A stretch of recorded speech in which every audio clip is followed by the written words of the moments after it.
Hello class, welcome to the third lecture of coordinate geometry. Before this, we have learned about the distance formula.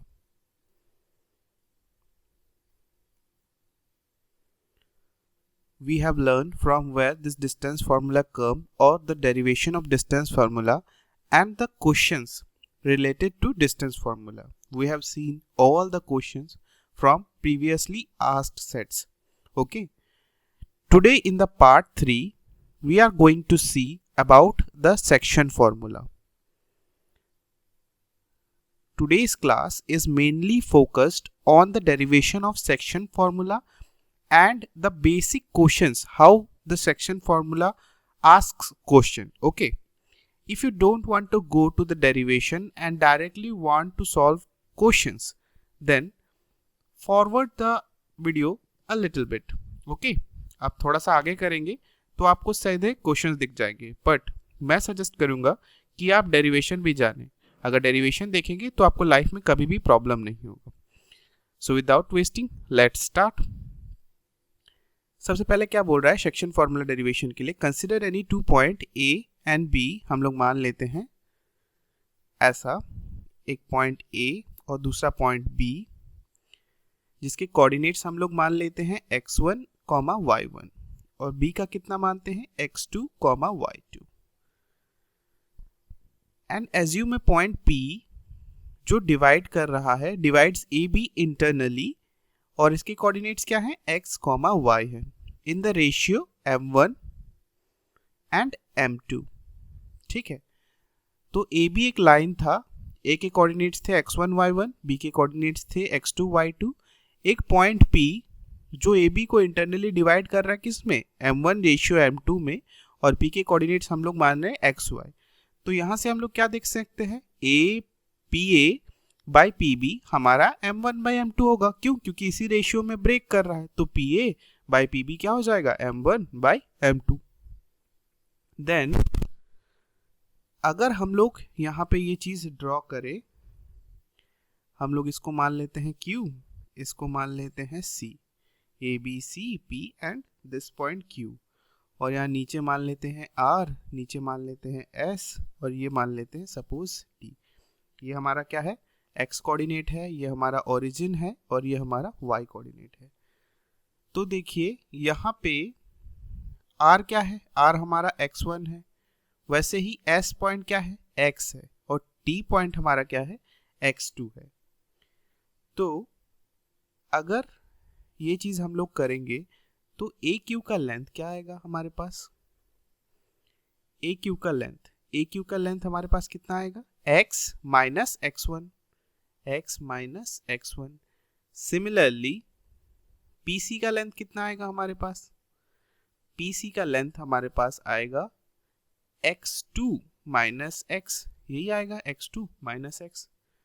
वैसे ही अगर P Q का निकालना हो तो यहाँ पे अगर हम लोग हाईलाइट करते हैं इस पॉइंट्स को, दिस एंड दिस, तो ये y कोऑर्डिनेट्स के आ जाएंगे.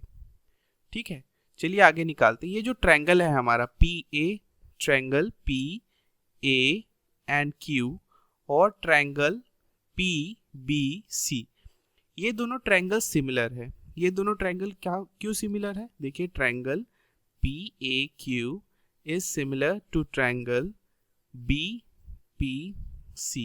देखिए ये था ना BPC और PAQ, ये दोनों सिमिलर हैं.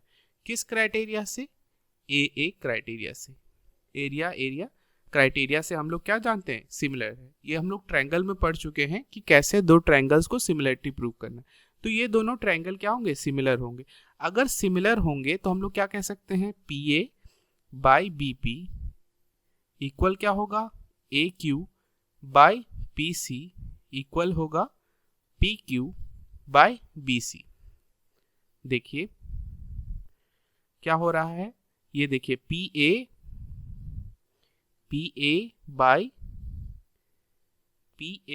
बाई क्या है BP, दूसरे ट्रायंगल का क्या है BP, सेम साइड. अब अगर हम लोग PQ लेंगे तो हम लोग इसका क्या लेंगे BC, है ना, और इसका अगर हम लोग AQ लेंगे इक्वल टू, अगर ए क्यू लेंगे, ए क्यू, तो इसका क्या लेंगे, पी सी लेंगे, अपॉन पी सी लेंगे, है ना। तो यहां से अगर मैं डिस्टेंस निकालूं, अब सारों का क्या मैं डिस्टेंस निकाल रहा हूं, हमारे पास क्या है, P A by B P क्या है, हमारा M1/M2 रेशियो है। अब अगर मैं पी क्यू का डिस्टेंस निकाल लूँ, बी सी का डिस्टेंस निकाल रहा हूँ, ए क्यू और पी सी का डिस्टेंस निकाल लूँ, तो मैं कुछ ना कुछ कर सकता हूँ। देखिए मैंने यहाँ पे ए क्यू और पी सी का डिस्टेंस निकाला है। सिमिलरली मैं पी क्यू और बी सी का भी निकाल सकता हूँ। अगर मैं पी क्यू का डिस्टेंस निकालूँ तो पी क्यू का डिस्टेंस कितना निकलेगा मेरे पास, ध्यान से देखिए, ये क्या है हमारा y, और यहाँ पे क्या है, यहाँ पे है y, यहाँ पे है मेरा y1, और यहाँ पे क्या है y2 है। तो ये क्या हो जाएगा, pq क्या हो जाएगा, y minus y1। Similarly bc हमारे पास क्या हो जाएगा, y2 minus y, y2 minus y, यही हो जाएगा। इनको पुट करते हैं,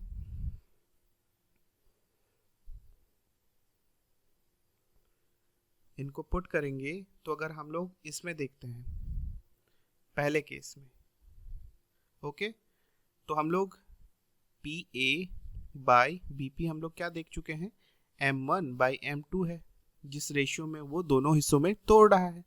अब ए क्यू का वैल्यू क्या है और पी सी का वैल्यू क्या है, देखिए ए क्यू का वैल्यू है x माइनस x1 और पी सी का वैल्यू है x2 माइनस x, उसे पुट करते हैं, क्या है x minus x1 upon x2 minus x। Similarly अगर यहीं से पहले निकाल लेते, चलो यहीं से अगर हम लोग निकाले तो x की वैल्यू क्या आएगी, x की वैल्यू आएगी, ये इधर मल्टीप्लाई होगा, मतलब m1x2 माइनस m1x, है ना, और ये क्या होगा, इधर m2 से मल्टीप्लाई होगा, तो इधर m2 से मल्टीप्लाई करते हैं,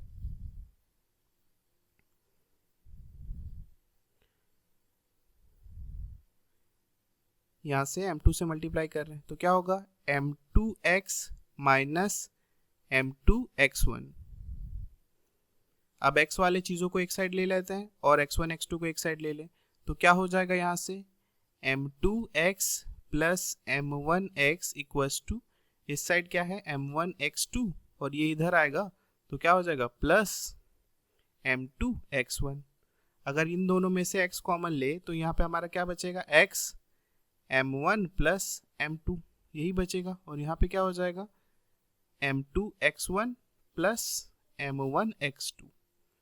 यहाँ से मेरे पास x की वैल्यू क्या आई, x की वैल्यू आई m2x1 plus m1x2 upon m1 plus m2। तो जो x कोऑर्डिनेट का वैल्यू रहेगा, मतलब वो पॉइंट P जिसका कोऑर्डिनेट हमें अननोन था पर हमें पता था कि किस रेशियो में तोड़ रहा है, तो x कोऑर्डिनेट का वैल्यू क्या आ जाएगा, m2x1 plus m1x2 upon m1 plus m2, ठीक है। वैसे ही सिमिलरली अब अगर PQ बाई BC के लिए देखते हैं तो क्या होगा, यहाँ पे PA by BP equals to PQ by, हमने PQ वाला देख लिया था, अब PQ बाई BC देखना है, PQ बाई BC, तो इसको हम लोग क्या लिख सकते हैं, M1/M2 इक्वल्स टू, PQ का वैल्यू कितना निकला था, देखिए PQ निकला था y माइनस y1 और BC निकला था y2 minus y1, y minus y1 upon y2 minus y, यही चीज निकला था। अब इसको अगर सॉल्व करेंगे तो क्या आएगा, यहाँ पे m1y2 minus m1y equals to m2y minus m2y1। एक साइड ले लेते हैं y वाले टर्म्स को, है ना, m1y2 plus m2y1 upon m1y plus m2y। यहीं से अगर y को कॉमन लेके हम लोग करें इस साइड तो क्या हो जाएगा, यहाँ पे m2y1 plus m1y2 upon m1 plus m2। तो ये किसकी आ गई, y कोऑर्डिनेट्स की वैल्यू आ गई। देखिए यही चीज है सेक्शन फॉर्मूला। x का क्या होगा, y। तो यहाँ पे हम लोग क्या लिख सकते हैं, पी क्यू जो कोऑर्डिनेट था उस कोऑर्डिनेट का वैल्यू क्या होगा, m1 x2 plus m2 x1 upon m1 plus m2। वैसे ही y कोऑर्डिनेट का वैल्यू क्या होगा, m1 y2 plus m2 y1 upon m1 plus m2। देखने से ये फॉर्मूला बहुत हार्ड महसूस हो रहा होगा ना कि कैसे याद रखे। देखिए सिंपल तरीका बताता हूँ। ये हमारा a था, ये हमारा b था और ये हमारा p है। अब पी क्यू के कोऑर्डिनेट्स निकाल रहे हैं, पी क्यू के कोऑर्डिनेट्स एक्स वाई निकाल रहे हैं। एक्स वाई इक्वल्स टू ये चीज़ है, ये चीज़ पूरा है ना। ये एक्स के टर्म है, यहाँ से एक्स का वैल्यू आएगा, यहाँ से वाई का वैल्यू आएगा। ए का वैल्यू क्या माने थे हम लोग, x1 y1 माने थे। बी का वैल्यू क्या माने थे, x2 y2 माने थे। और ये क्या रेशियो में तोड़ रहा था, m1 m2। सबसे पहले हमें क्या करना है, x1 के लिए m1 को लेना है x2 के साथ मल्टीप्लाई करना है, प्लस m2 को लेना है x1 के साथ मल्टीप्लाई करना है और divide by m1 plus m2। Similarly y के लिए क्या करना है, m1 को लेना है y2 के साथ मल्टीप्लाई करना है, प्लस m2 को लेना है y1 के साथ मल्टीप्लाई करना है और डिवाइड क्या करना है, m1 प्लस m2। अब फॉर्मूला हार्ड लग रहा है क्या, नहीं लग रहा है ना, बिल्कुल हम लोग इजीली सॉल्व कर सकते हैं कि x की वैल्यू क्या आएगी, x की वैल्यू आएगी मेरे पास m1 into x2 plus m2 के साथ आएगा x1 और m1 plus m2। Similarly y के लिए भी लिख सकते हैं, m1 के साथ क्या आएगा, y2 वाला। इसको अगर m1 है, ये m2 है, तो 1 के साथ 2 वाला और 2 के साथ 1 वाला। बस आप ऑल्टरनेट में लिखो। अभी तो m1 m2 है, बाद में हमारे पास कोई रेशियो होगा, सपोज 3:4 होगा, 5:6 होगा, कोई भी होगा, तो आप जिस साइड का रेशियो लोगे जस्ट उसके ऑपोजिट साइड वाले को लेना है वैल्यू को। इस साइड लेंगे तो इधर वाले को लेना है और दोनों के बीच में क्या आएगा, प्लस आएगा और डिवाइडेड बाय दोनों रेशियो का addition m1 plus m2। Okay, तो ये मेरे को समझ में आ रहा है कि सेक्शन फॉर्मूला कहाँ से आया, कैसे डिराइव हुआ और फाइनली सेक्शन फॉर्मूला क्या है हमारा, ये है। अगर हम लोग मान लेते हैं if the ratio of the p divides ab is k ratio 1, अगर k रेशियो 1 में कर रहा है then the coordinate of the point p will be, p के कोऑर्डिनेट्स क्या होंगे, p के कोऑर्डिनेट्स होंगे k x2 plus 1 into x1 upon k plus 1। वैसे k y2 plus 1 into y1 k plus 1। तो ये 1 को बस मल्टीप्लाई किया गया है। स्पेशल क्राइटेरिया क्या है, अगर p मिड पॉइंट हो, p जो पॉइंट है वो मिड पॉइंट है, मतलब रेशियो किस रेशियो में तोड़ेगा, 1:1 में तोड़ेगा, है ना। तो वही चीज दिया हुआ है, if p is the mid point of A line segment divide the line segment in the ratio 1:1। तो क्या होता है, मिड पॉइंट हमेशा 1:1 में तोड़ता है। Therefore coordinate of the mid point p joining the point a x1 y1 और b x2 y2 क्या होगा, 1 के साथ x1 का मल्टीप्लाई होगा, 1 के साथ x2 का भी मल्टीप्लाई होगा, 1 + 1 2 होगा। सिमिलरली y के लिए क्या करेंगे, y into y1 plus 1 into y2 upon 1 + 1। तो क्या आ जाएगा, x1 plus x2/2 x1 y1 plus y2/2। तो ये मिड पॉइंट के लिए अगर p जो होता है वो मिड पॉइंट होता है किसी एक लाइन का, तो वो किस रेशियो में तोड़ेगा, उस लाइन को 1:1 में तोड़ेगा और उसका कोऑर्डिनेट क्या होगा, दोनों को ऐड करेंगे, एंड पॉइंट्स को ऐड करेंगे, डिवाइडेड बाय 2, मतलब x1 प्लस x2/2, वैसे ही y1 प्लस y2/2। ठीक है, चलो क्वेश्चंस देखते हैं। क्या बोल रहा है, find the coordinate of the point which divides the line segment joining the point. ये हम लोग पॉइंट मान लेते हैं, ये क्या है 4 और ये -3 है। ये कौन सा पॉइंट है, 8 और 5 पॉइंट है। यहाँ पे पॉइंट क्या है, p डिवाइड कर रहा है, किस रेशियो में डिवाइड कर रहा है, 3:1। तो इसमें सेक्शन फॉर्मूला कैसे निकालूंगा, 3 को किसके साथ मल्टीप्लाई करना है, 8 के साथ, x के लिए। तो 3 इंटू 8 प्लस क्या करना है, 1 को किसके साथ मल्टीप्लाई करना है, 4 के साथ, 4 इंटू 1 अपॉन क्या होगा, रेशियो का एडिशन 3 + 1। वैसे ही y के लिए क्या करेंगे, 3 इंटू 5 प्लस 1 इंटू -3 अपॉन 3 + 1। चलिए सॉल्व करते हैं। तो यहां से क्या आ जाएगा, 3 8 = 24 प्लस 4 अपॉन 4। यहाँ पे क्या हो जाएगा, 15 -3 अपॉन 4। तो क्या हो जाएगा, 28/4 कॉमा 12/4। 4। इसको और सिंप्लीफाइड फॉर्म में सॉल्व करेंगे तो क्या हो जाएगा यहाँ पे 4 कितने जा 28 आ जाता है, बताइए।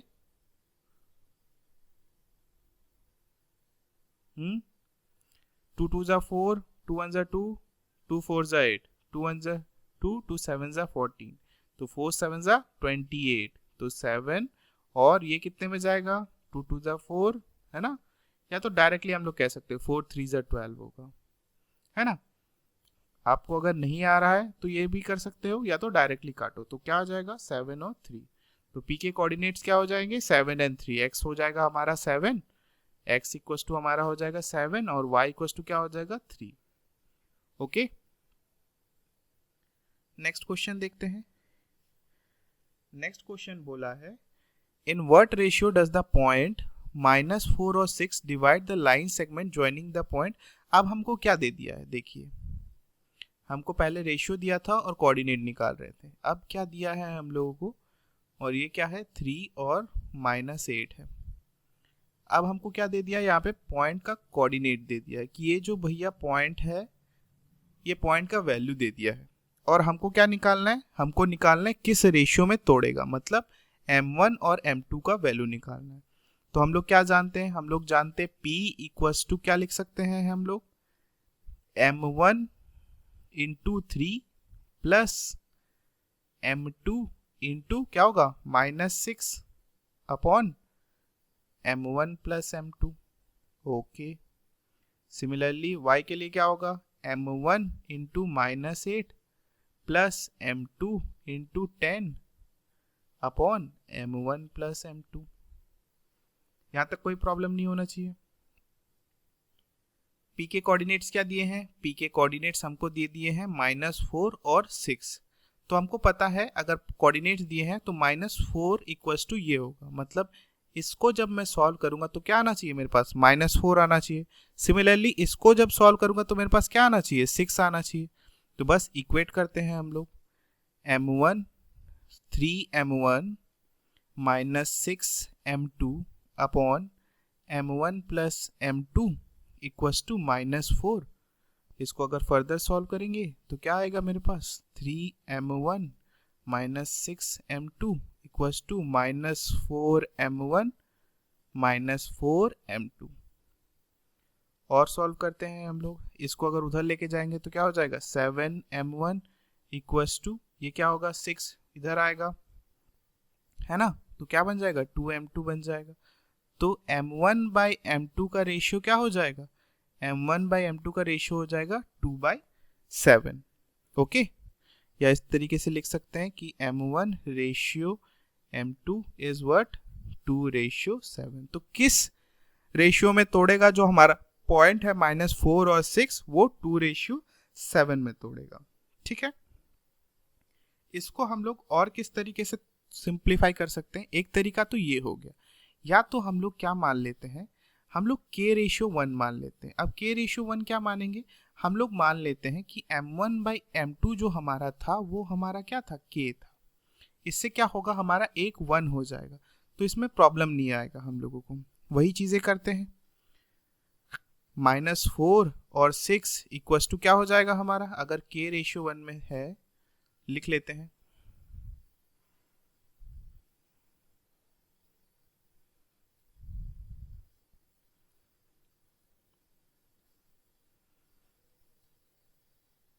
हमारा लाइन क्या क्या था,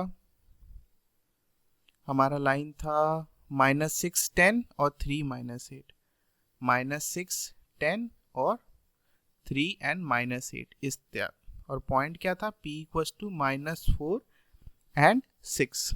ओके, अब ये किस रेशियो में तोड़ रहा है, k/1 में तोड़ रहा है, तो ये क्या हो जाएगा 3k, है ना, k इंटू 3 -6 अपॉन k+1, या तो क्या हो जाएगा y के लिए -8k प्लस 10 अपॉन k+1, है ना।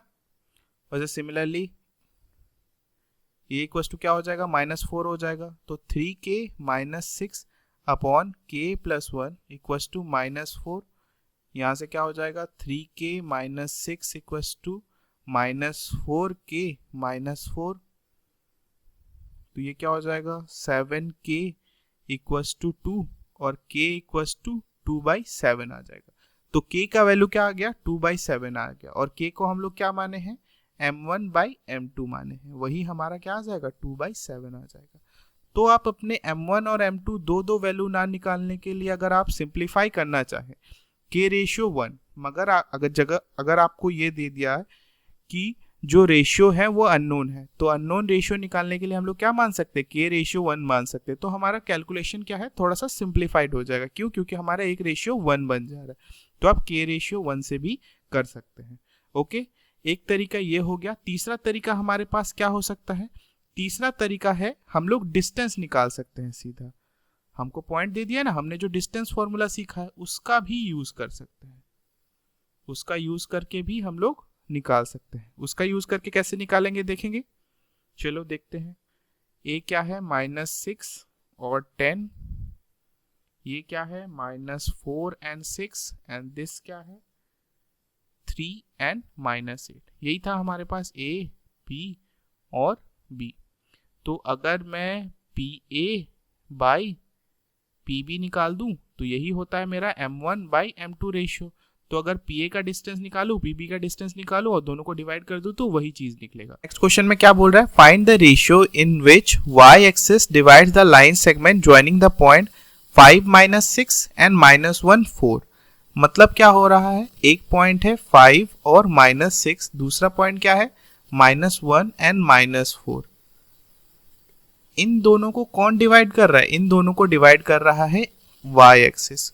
y एक्सिस में कोई भी पॉइंट होगा, सिर्फ y एक्सिस में पॉइंट होगा, उसके वैल्यूज क्या होंगे, p का वैल्यू क्या होगा हमारे पास 0 और y का कुछ एक डेफिनाइट वैल्यू होगा, है ना, क्योंकि y एक्सिस के पॉइंट्स के वैल्यूज क्या होते हैं x equals to 0 and y का कुछ वैल्यू होता है।